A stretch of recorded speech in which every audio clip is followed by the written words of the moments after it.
Salary job করে কিভাবে ধনী হবেন? আমাদের অনেকেরই মনে কিন্তু এই কোশ্চেনটা আসে, যার জন্য আমরা স্ট্রেস হয়ে যাই বা যার জন্য আমাদের মুড অফ বা ডিপ্রেশন চলে আসে। সেটা হলো, আমরা চাকরি করছি। কত বছরই বা চাকরি করব? এবং চাকরি করে কি আমরা ধনী হতে পারবো? আমরা কি বড়লোক হতে পারবো? সেটা কি সম্ভব? অনেকেই বলে যে চাকরি করে হয়তো বড়লোক হওয়া যায় না। নিজের জন্য কিছু করো, বিজনেস করো বা কিছু একটা এমন করো যেটাতে তুমি তাড়াতাড়ি বড়লোক হয়ে যাবে। কিন্তু চাকরি করেও কিন্তু বড়লোক হওয়া সম্ভব এবং ফাইন্যান্সিয়ালি ফ্রিডম পাওয়া সম্ভব। তার জন্য আমি আজকে আপনাদের এই ভিডিওতে কিছু স্টেপ বলবো। সেই স্টেপগুলো আপনাকে ফলো করতে হবে। দেখুন, যদি আপনি মনে করেন সারা জীবন আপনি ট্রেনে বাসে চড়ে চাকরি করে কাটিয়ে দেবেন, তাহলে আপনি ভিডিওটা স্কিপ করে দিন। আর যদি মনে হয় না, আপনি নিজের ফাইন্যান্সিয়াল ফ্রিডম নিজে পাবেন, নিজেই নিজের মালিক হবেন, তাহলে এই ভিডিওটা আপনার জন্য। ভিডিওটা সম্পূর্ণ দেখুন। তো আজকে আমরা এই ভিডিওতে দেখব যে আপনার চাকরি যেরকমই হোক না কেন, আপনি আপনার স্যালারিতে একটা রিজনেবল স্যালারিতে আপনি কিভাবে মাসিক কিছু ইনভেস্টমেন্ট করে কোটিপতি হতে পারবেন। মানে ফাইন্যান্সিয়াল ফ্রিডম পেতে পারবেন। যে ফাইন্যান্সিয়াল প্ল্যানটা আজকে আমি আপনাদের বলবো, সেখানে বেসিক রিকোয়ারমেন্ট স্যালারি হচ্ছে 20,000। মানে আমি 20,000 টাকা বা তার বেশি 25, 30, 50 যেটাই হোক না কেন, তার উপরে আমি আপনাদের ক্যালকুলেশনটা টোটাল দেখাবো। শুধু আপনাদের একটা কাজ করতে হবে, আপনার যে স্যালারি হচ্ছে সেই স্যালারি অনুযায়ী শুধু পার্সেন্টেজগুলো আপনি ক্যালকুলেশন করে নেবেন। But basic minimum 20,000 salary is requirement. দেখুন, অনেকে আমাকে বলতে পারেন যে 20,000 টাকার নিচে দাদা আমার স্যালারি, আমি কি করব? দেখুন, ফার্স্টে তো আপনাকে একটা ওয়ার্নিং দিয়ে দিই। সেটা হলো, আপনাকে যদি কেউ কখনো এরকম বলে যে 700 টাকা দিন, 700 টাকা দিয়ে এই শেয়ারে টাকা লাগান বা এই শেয়ারের মাধ্যমে এই ট্রেডিংটা করুন, তাহলে আপনি 1400 টাকা, 1500 টাকা পার ডে হয়ে যাবে। ফার্স্ট অফ অল হচ্ছে, আপনি তো এইভাবে বড়লোক হবেন না। ড্রিম ইলেভেন আপনাকে বড়লোক করতে পারবে না। লটারি আপনাকে বড়লোক করতে পারবে না। যেটুকু জমানো অর্থ আছে সেটাও কিন্তু চলে যাবে। তো ফার্স্ট অফ অল হচ্ছে, আপনাকে ধ্যান দিতে হবে আপনার স্কিলের ওপর। অনেক ভালো, অনেক বেটার যে আপনি এই টাইমে, এই সময় আপনি আছেন। কারণ আজ থেকে 10 বছর আগে যে স্কিলগুলোর যা ভ্যালু ছিল বা যে ডিগ্রি বা এমবিএ, বিবিএ যেটাই বলুন না কেন যা ভ্যালু ছিল, এখন কিন্তু সেই ভ্যালুটা নেই। সো এখন কিন্তু আপনি স্কিলটাকে ডেভেলপ করতে পারেন অনলাইনের মাধ্যমে। অনলাইন ফ্রিতে ঘরে বসে কিন্তু আপনি আপনার স্কিলকে ডেভেলপ করতে পারেন। যে বিষয়ে আপনার ইন্টারেস্ট আছে, সেই বিষয়টাকে আপনি ডেভেলপ করে নিজে মনিটাইজ করতে পারেন, সেখান থেকে টাকা আর্ন করতে পারেন। বা ধরুন সাপোজ যেই বিষয়ে আপনার ইন্টারেস্ট আছে বাট আপনি শিখতে চান, আপনি অনলাইন শিখতে পারেন, শিখে নিজের থেকে তৈরি করতে পারেন। তার মাধ্যমে আপনি টাকা ইনকাম করতে পারেন। তো ফার্স্ট অফ অল আপনাকে আমি বলব, যেভাবে হোক আপনাকে আপনার স্কিল গ্রো করতে হবে, তাহলে কিন্তু অবশ্যই আপনি ফাইন্যান্সিয়ালি 20-30,000 টাকা, 50,000 টাকা, আপনি 1-2 লাখ টাকারও স্যালারি আস্তে আস্তে গেইন করতে পারবেন, নিজেই নিজের মালিক হতে পারবেন। তারপর তো আমার ফর্মুলা আছেই। সো এবার হচ্ছে, যারা 20,000 টাকা স্যালারি পাচ্ছেন, তাদের জন্য আমি শুরু করছি। সাপোজ আপনি 20,000 টাকা স্যালারি পাচ্ছেন। এবার এই 20,000 টাকার যে স্যালারিটা আপনি আপনার ইন হ্যান্ড কেটে যেটা আপনার কাছে আসলো মাসে, এই 20,000 স্যালারিটাকে আপনার একটা রুলসে ডিভাইডেড করতে হবে। যদি খাতা পেন থাকে তো খুব ভালো, আপনি লিখতে পারেন বা আপনি মোবাইলের নোটসও জিনিসটা নিয়ে নিতে পারেন। আপনাকে একটা রুলস করতে হবে 50, 30, 20। 50, 30, 20 এই রুলটা আপনাকে করতে হবে। ফার্স্ট হচ্ছে 50, মানে আপনার স্যালারির 50% আপনার বেসিক নিডসের উপরে যাবে। বেসিক নিডস কি হয় আমাদের? যেমন ধরুন, আপনি ইলেকট্রিসিটি বিল পেমেন্ট করছেন, আপনি হাউস রেন্ট পে করছেন, আপনি খাওয়ার খাচ্ছেন আপনার ডেইলি বেসিস, আপনি পেট্রোল ভরছেন, ঠিক আছে? আপনি ধরুন আপনার বাচ্চার স্কুলের ফিস দিচ্ছেন, হোয়াটএভার। এগুলো হচ্ছে আপনার বেসিক নিডস, যেগুলো আপনাকে করতেই হবে। তো আপনি 20,000 টাকার মধ্যে 50% আপনার বেসিক নিডের। নেক্সট হচ্ছে 30%। 20,000 টাকার 30% থাকবে হচ্ছে আপনার বেসিক ওয়ান্ট। সাপোজ ধরুন আপনার মনে হলো যে আপনি আজ থেকে 6 মাস পর কোথাও ঘুরতে যাবেন। মনে হতেই পারে। এইবার সেই বেসিক ওয়ান্টের মধ্যে সেই টাকাটা আপনি ওখানে জমাবেন। এই টাকাটা আপনি জমাবেন, যেই টাকাটা আপনি জমাবেন সেখান থেকে আপনি চাইলে আপনার কখনো জামাকাপড় কিনতে পারলেন, বা আপনি মনে করলেন যে আপনি একটা ভালো ব্যাগ কিনবেন। হোয়াটএভার, আপনার যে কোনো ধরনের পছন্দ, একটা ভালো মোবাইল কিনতে চাইলেন, কোথাও দূরে ঘুরতে যাবেন সেটা করতে চাইলেন। তো আপনার 20,000 টাকার মধ্যে 30% আপনি বেসিক ওয়ান্টে জমাবেন। এটা কিন্তু পুরো আলাদা থাকবে। এখান থেকে আপনার বাহ্যিক খরচাগুলো হবে। মানে যেটা আপনার সংসার খরচার বাইরে। ঠিক আছে? সেই বেসিক ওয়ান্ট গুলো হবে এখানে। ফার্স্টে হলো বেসিক নিড, তারপর basic want. Now 20% is the savings. Now this is the right time, this is the process যে এই 20% টা আপনি কি করবেন? ম্যাক্সিমাম 99.9% মানুষ একটাই কাজ করে। এই যে 20% যে অ্যামাউন্টটা হলো, মানে 4,000 টাকা হলো, 20% এর 20%, তারা এই পুরো 4,000 টাকা নিয়ে শেয়ার মার্কেট বা ব্যাংকে নয় পোস্ট অফিসে, নয় LIC-তে কোনো একটা জায়গায় ফেলে রাখে বা বিনিয়োগ করে দিল। এই যে আপনি যে জিনিসটা করছেন, এই যে প্রসেসটা করছেন, আপনি কি নিজেও ক্যালকুলেশন করে দেখেছেন যে এটা আপনার জন্য বেস্ট হবে কিনা? এই পোর্টফোলিওটা মানে যেই সার্কামস্ট্যান্সে আপনি টাকাগুলো ইনভেস্ট করে দিচ্ছেন 4,000 টাকা করে বা যাই হোক হোয়াটএভার আপনার যেরকম মনে হয় আপনি করছেন, সেটা কি আপনার কখনো মনে হচ্ছে যে আপনি সাপোজ এটাকে ঠিক করছেন নাকি এটাই রাইট করছেন কি? না, ভুল। দেখুন, আমি আপনাকে জিনিসটা বুঝিয়ে দিই। ফার্স্ট হচ্ছে আপনাকে বুঝতে হবে আপনার লাইফ ইন্স্যুরেন্স। আপনি যদি বাড়ির প্রাইমারি আর্ন মেম্বার হন, যদি আপনার টাকায় সংসার চলে, একদম বাংলা ভাষায় আপনার টাকায় সংসার চলে, আপনি যদি প্রাইমারি মেম্বার হন, সো আপনাকে একটা আপনার জন্য লাইফ ইন্স্যুরেন্স করতে হবে। লাইফ ইন্স্যুরেন্স মোটামুটি আমি অ্যাপ্রক্স ধরলাম আপনার বয়স 27 থেকে 28 বছরের মধ্যে। তো 27 থেকে 28 বছরের মধ্যে যদি আপনার বয়স হয়, আপনি নিয়ার অ্যাবাউট 500 থেকে 600 টাকার মধ্যে, 500 টাকার মধ্যে আপনি একটা লাইফ ইন্স্যুরেন্স কভারেজ পেয়ে যাবেন। টার্ম লাইফ ইন্স্যুরেন্স নেবেন। মোটামুটি অ্যাপ্রক্স মোটামুটি 50 লাখ থেকে 1 কোটি টাকার মধ্যে আপনি আপনার লাইফ ইন্স্যুরেন্স পেয়ে যাবেন। এবার অনেকেই বলতে পারে যে 500 টাকা করে আমি কেন এত বছর 60 বছর পর্যন্ত আপনি 500 টাকা করে জমাবো? আমার তো 20 বছর পর্যন্ত এটা আমার SIP করে দিলেই ভালো। 20 বছরে আমার ওয়েলথ ক্রিয়েট হয়ে যাবে।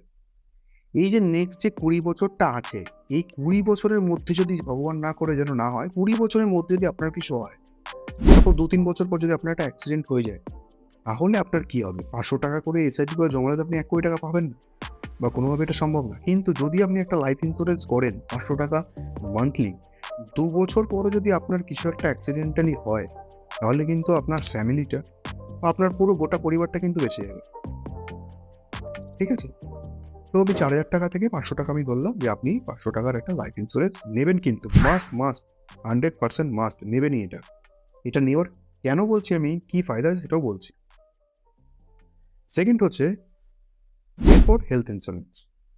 হেলথ ইন্স্যুরেন্সটা কি হবে? হেলথ ইন্স্যুরেন্সটা আপনার যে ফ্যামিলিটা আপনি ক্রিয়েট করেছেন, সেই ফ্যামিলিটার জন্য আপনার একটা হেলথ ইন্স্যুরেন্স কভারেজ নিতে হবে।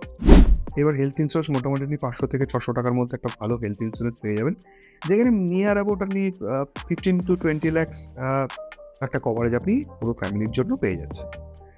তো হেলথ ইন্স্যুরেন্সটা আপনার যেকোনো সময়, যেকোনো টাইমে দরকার পড়ে। একটা জিনিস মাথায় রাখবেন, দেখুন আপনি সারা জীবন টাকা জমাচ্ছেন। এই টাকাটা কিন্তু একবারে চলে যেতে পারে শুধুমাত্র একটা মেডিকেল বিলের দেওয়া। মানে একটা মেডিকেল বিলের দূরত্বে কিন্তু আপনার সারা জীবনের জমানো পুঁজি। জাস্ট একটা মেডিকেল বিলের দূরত্বে। তাহলে ফার্স্টে আপনাকে সেই জায়গাটা সিকিউর করতে হবে। তো হেলথ ইন্স্যুরেন্স মাস্ট। মানে 4,000 টাকা থেকে 500 টাকা হচ্ছে আপনার লাইফ ইন্স্যুরেন্স আপনার নিজের জন্য, আর 500 টাকা হচ্ছে আপনার হেলথ ইন্স্যুরেন্স। ঠিক আছে? এই লাইফ ইন্স্যুরেন্স, হেলথ ইন্স্যুরেন্স দুটো নিয়ে নিলেন, মানে থাকলো আপনার কাছে 3,000। এইবার এই 3,000 টাকায় কিন্তু ইনভেস্টমেন্ট করবেন। 3,000 টাকা কি করতে হবে সেটা হলো, সাপোজ এখন ধরুন এই যে কিছুদিন আগে লকডাউন গেল। লকডাউনে প্রচুর মানুষের তার কাজ হারিয়েছে, চাকরি চলে গেছে, স্যালারি কমে গেছে, কোম্পানি ঠিকঠাক পে করছে না, বা হঠাৎ করে বিজনেস বন্ধ হয়ে গেল, কোম্পানি বন্ধ হয়ে গেল, what ever it is, any kind of situation happen. So এই যে জায়গাগুলো রয়েছে, এই যে পয়েন্টগুলো রয়েছে, এইখানে আপনি যদি আপনার ফ্যামিলির প্রাইমারি আর্ন মেম্বার হন, তাহলে আপনার যদি স্যালারি 20,000 টাকা হয়, তার মানে বেসিক 50% মানে 10,000 টাকা আপনার এভরি মান্থ লাগবেই লাগবে। দেখুন, ইনকাম হয়তো আপনার বন্ধ হয়ে যাবে, কিন্তু খরচা কিন্তু বন্ধ হবে না। খরচা কিন্তু আপনার চলতেই থাকবে। তো আপনার তো খরচা বন্ধ হচ্ছে না, কিন্তু ইনকাম স্টপ আছে।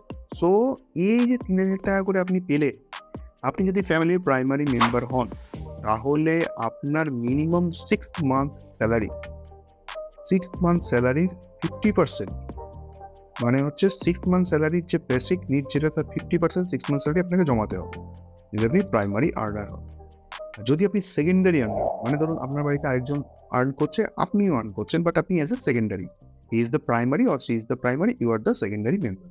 মানে আপনি সেকেন্ড লাইনে আছেন, মানে আপনি ইনকাম করেন, বাট আপনার টাকা সংসার চলে না। তো আপনাকেও কিন্তু নেক্সট 3 মাসের জন্য আপনাকে সেভিং করে রাখতে হবে। তো এই যে 3,000 টাকা করে বাঁচছে, এই 3,000 টাকা করে আপনি যদি সেভিংস করেন, মানে 10% করে সাপোজ যদি আপনি রাখেন 3 মাস, মানে কত হচ্ছে 30,000 টাকা। আপনার কাছে আছে কত? মাসে 3,000 টাকা করে জমছে। 3,000 টাকা করে যদি জমে, তাহলে 10 মাস আপনাকে সেভিংস করতে হবে অ্যাজ এ আপনি যদি সেকেন্ডারি মেম্বার, আর্ন মেম্বার পেতেন। তো 10 মাস আপনি এই টাকাটা আপনার একটা সাপোজ আপনি পোস্ট অফিসে রেখে দিলেন যাতে খরচা না হয়, পার মান্থ পোস্ট অফিসে জমিয়ে রাখলেন, বা একটা এফডি করে রাখলেন 1-2% ইন্টারেস্ট ডিডাকশন করে, যাতে আপনি টাকাটা দরকারে পেয়ে যেতে পারেন। ঠিক আছে? সাপোজ ধরুন আপনি মনে করলেন যে না, এই টাকাটা আপনি কোনো ব্যাংকে অ্যাকাউন্টে রাখবেন, সেটাও রাখতে পারেন, যাতে আপনার ওই প্রাইমারি টাইমটাতে যাতে আপনি এই টাকাটাকে ইউটিলাইজ করতে পারেন, সাপোজ আপনার অ্যাজ এ ইমার্জেন্সি ফান্ড হিসেবে। This is your emergency fund. So number 1, আপনি আপনার লাইফের ইন্স্যুরেন্স করে নিলেন। ইউর লাইফ ইজ সিকিউর, মানে আপনার ফ্যামিলি সিকিউর হয়ে গেল। আপনার অপরিবর্তনে যদি কিছু হয় তো দে আর সিকিউর। সেকেন্ড হচ্ছে আপনি হেলথ ইন্স্যুরেন্স নিয়েছেন। হেলথ ইন্স্যুরেন্স নেওয়া মানে আপনার ফ্যামিলিটা সিকিউর হয়ে গেল। তাদের হেলথের যদি কোনো প্রবলেম হয়, আপনার নিজের থেকে বা নিজের সেভিংস করা মানি আপনাকে পে করতে হবে। আপনি ইন্স্যুরেন্সের মাধ্যমে ক্লেম করে সেটা ফিক্স করে নিতে পারেন। থার্ড হচ্ছে আপনার ইমার্জেন্সি ফান্ড। এমার্জেন্সি ফান্ড মানে কি, যদি আপনার কখনো কাজ চলে যায় বা যদি আবার কখনো লকডাউন হয়, বিজনেস ডাউন হয়ে যায়, কোম্পানি স্যালারি যদি প্রোভাইড না করেন, বা আপনি যদি ধরুন অসুস্থ হয়ে গেলেন, any kind of situation, as a emergency fund next 6 মাসের জন্য আপনার প্ল্যান করা রয়েছে। 6 মাস আপনার কোনো অসুবিধা হবে না, আপনি 6 মাস চালিয়ে নিতে পারবেন। দ্যাটস অল, হয়ে গেল, আপনার টোটাল কমপ্লিট হয়ে গেল। এইবার এইবার আপনি কি করবেন? এইবার 11 মান্থ থেকে শুরু হবে হচ্ছে ইনভেস্টমেন্ট। এইবার 11 মান্থ থেকে যে ইনভেস্টমেন্ট শুরু হবে, তার আগের মান্থগুলো, যে লাস্ট যে 10 মাসে যে আপনি টাকাটাকে অ্যাজ এ সেভিংস হিসেবে রাখলেন, এই 10 মাস আপনি কি করবেন? এই 10 মাস আপনি একটা একটা আমি বলবো যে একটা ফেক পোর্টফোলিও তৈরি করুন শেয়ার মার্কেটে। যদি আপনি শেয়ারে খুব, সাপোজ আপনি শেয়ার করতে ভালোবাসেন, বা শেয়ার মার্কেটে আপনার খুব মনোযোগ বা ইচ্ছা আপনার করার, তো আপনি ফেক পোর্টফোলিও করতে পারেন। আপনার পছন্দ মতো শেয়ারগুলোকে অ্যাজ এ আপনি ধরুন শেয়ারগুলোকে আপনি লুক আউট করলেন বা ওয়াচ লিস্টে রাখলেন। এরকম আপনার নিজের একটা ফেক পোর্টফোলিও তৈরি করলেন, সেখান থেকে আপনি শিখলেন জিনিসগুলোকে, যে কীভাবে কী করলে আরও ভালো হয়, কীভাবে কী করলে আরও গ্রোথ পাওয়া যায়। আপনি শিখতে পারলেন। অনেকে কিন্তু কী করে, মানে শুরুতেই ধরুন 1 বছর যে টাকাটা ধরুন সেভিংস করার চেষ্টা করছে, সেটাই শেয়ার মার্কেটে দিয়ে দিল। কী দেখা গেল যে তার ওই 1 বছরের টোটাল যে অ্যামাউন্টটা পুরোটাই চলে গেল। কিছুই সে শিখতে তো পারেনি, টাকাটাও চলে গেছে। মানে আল্টিমেটলি তার পুরো 1 বছরের টাকা সে লসে করে শেয়ার মার্কেটে ঢুকেছে। আপনি কিন্তু সেটা করছেন না। আপনি 10 মাস ধরে শিখছেন। 10 মাস ধরে আপনি নিজে পুরো স্টাডি করছেন, শিখছেন, জানছেন, বুঝছেন। 11 মাস থেকে আপনি আসছেন। মানে 0 অ্যামাউন্টে আপনি শেয়ার মার্কেটের পুরো 10 মাস স্টাডি করে তারপরে কিন্তু আপনি পা রাখছেন। আপনাকে যদি এখন একটা গাড়ি দিয়ে দেওয়া হয়, আপনি যদি চালাতে না জানেন, আপনাকে যদি বলা হয় যে এই গাড়িটা চালিয়ে আপনি নিয়ে যান, আপনি হয়তো বেসিকটা জানেন যে চাবি দিলে গাড়ি স্টার্ট হবে, এসকেলেটর চাপালে হয়তো গাড়িটা আগে চলে যাবে, তাই তো? বাট কোথায় কীভাবে হ্যান্ডেল করতে হবে সেটা হয়তো আপনার জানা নেই, কারণ আপনি জিনিসটা শেখেননি। Share market is the same way. আপনাকে আগে শিখতে হবে। আপনাকে শিখলেন, জানলেন, পড়লেন, তারপরে আপনি এগোন। আপনাকে ইউটিউবে অনেক ভিডিও দেখাতে পারে যে আজকে এই শেয়ারটা কিনে নিন, এটা কালকে 200% বাড়বে, এটা কিনে নিন 500% বাড়বে। রং। এমন কখনো হয় না। তাহলে শেয়ার মার্কেট এরকমভাবে যদি চলতো, তাহলে সবাই শেয়ার মার্কেটের অ্যানালাইজার হয়ে যেত। নাও দ্য পয়েন্ট ইজ, এই যে 11 মাস পর থেকে আপনি যে 4,000 টাকা, তাই তো? মানে 4,000 টাকা থেকে 1,000 টাকা আপনার চলে গেছে হেলথ ইন্স্যুরেন্স অ্যান্ড লাইফ ইন্স্যুরেন্সে। 3,000 টাকা আপনি কিভাবে ইনভেস্ট করবেন? 3,000 টাকা 3টে ভাগ করতে হবে। এখানে ভাগটা কিরকম হবে? 50, 30, 20। আবার সেই 50, 30, 20 এটা 3,000 টাকার উপরে। এই 50, 30, 20 এর মধ্যে নাম্বার 1, মানে 3,000 টাকার 50% যাবে হচ্ছে লার্জ ক্যাপ মিউচুয়াল ফান্ডে। আমি সবসময় প্রেফার করব মিউচুয়াল ফান্ডে ইনভেস্ট করুন। লার্জ ক্যাপ মিউচুয়াল ফান্ডে ইনভেস্ট করবেন। 30% ইনভেস্ট করবেন হচ্ছে মিড ক্যাপে। মিড ক্যাপ যে ফান্ডগুলো আছে, 20% হচ্ছে স্মল ক্যাপ ফান্ডে। তাহলে 50, 30, 20 হয়ে গেল। এইবার অনেকে হয়তো আপনাকে বলবে যে এইভাবে যদি আমি ইনভেস্ট করতে থাকি, আমি কি কখনো বড়লোক হতে পারবো? হ্যাঁ, পারবেন। আমি বলছি পারবেন। কেন পারবেন? কিভাবে পারবেন? তার প্রমাণও আমি এখানে দেবো। আপনি এখানে দেখতে পারবেন যে ভিডিওর ওপরে আমি দেবো, বা আমার ভিডিওর মধ্যেই দেখবেন থাকবে। আমি আনছি।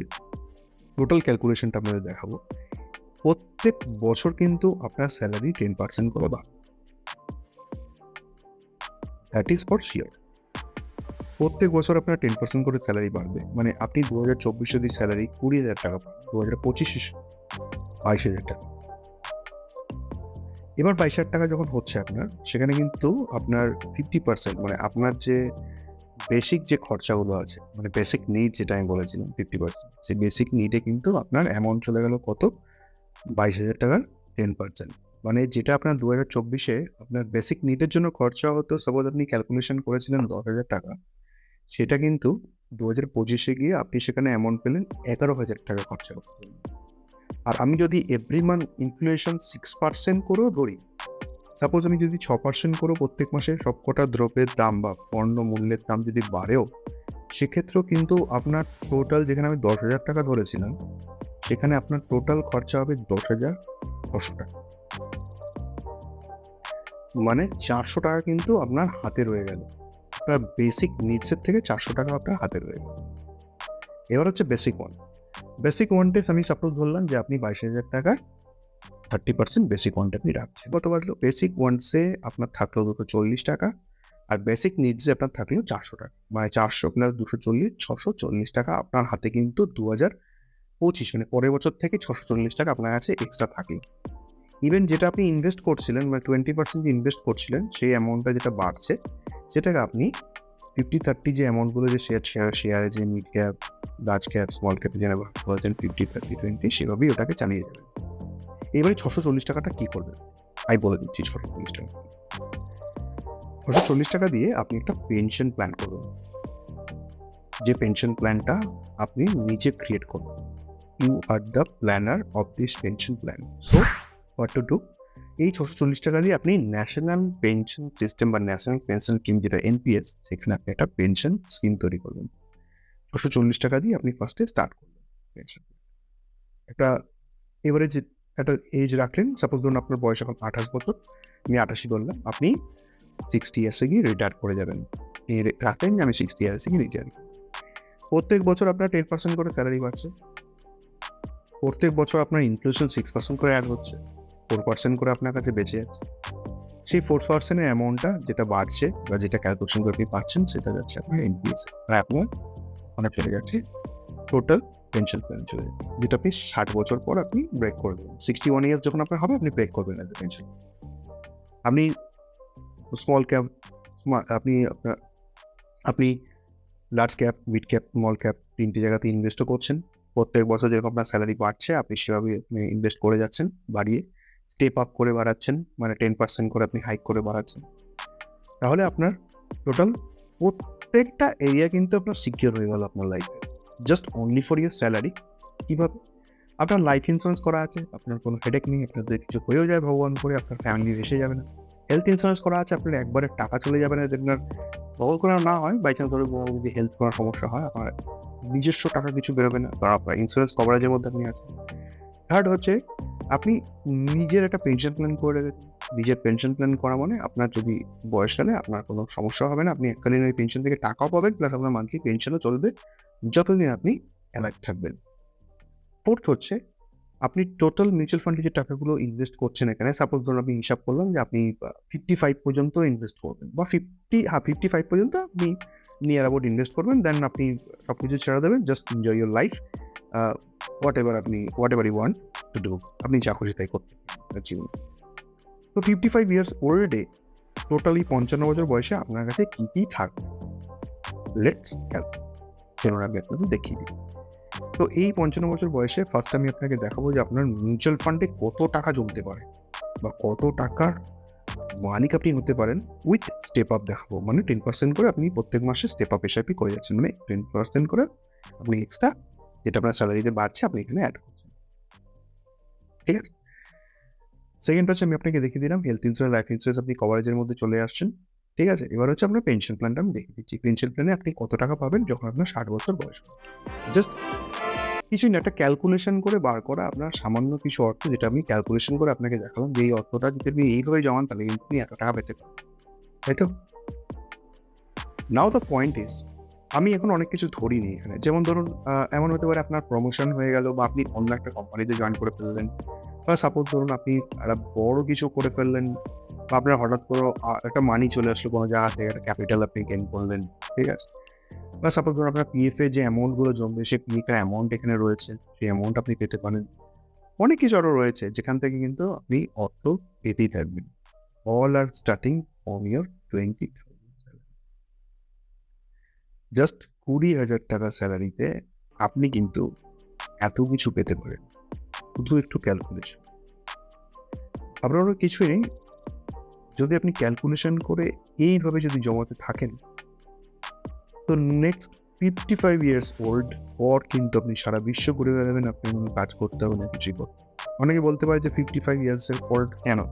ইয়াং বয়সে কেন নয়? ইয়াং বয়সে কেন নয়? ইয়াং বয়সের জন্য তো আছে।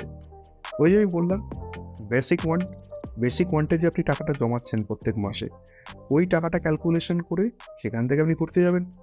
এটা আপনার ইয়াংদের জন্য। আর অ্যাজ এ 55 মানে আমাদের ইন্ডিয়ান মেডিকেল সায়েন্স এখন এতটাই উন্নত হয়ে গেছে যে প্রায় একটা মানুষ ইন্ডিয়াতে ৮০ থেকে ৮৫ বছর বেঁচে যায়। মানে সেকেন্ড ওয়ার্ল্ড ওয়ারে হয়তো আপনারা জানেন, সেকেন্ড ওয়ার্ল্ড ওয়ারে মানুষ কত বছর বাঁচত? হার্ডলি ৩৫-৪০। কিন্তু এখন দেখুন সেটা ডবল হয়ে গেছে, ৮০-৮৫ মানুষ বাঁচছে। তো ৫৫ বছর মানে আপনি আপনার জীবনের জাস্ট মিডল অফ পয়েন্টে কিন্তু ফাইন্যান্সিয়ালি ফ্রিডম পেয়ে গেলেন। নাও আপনি কিন্তু সবকিছু করতে পারবেন।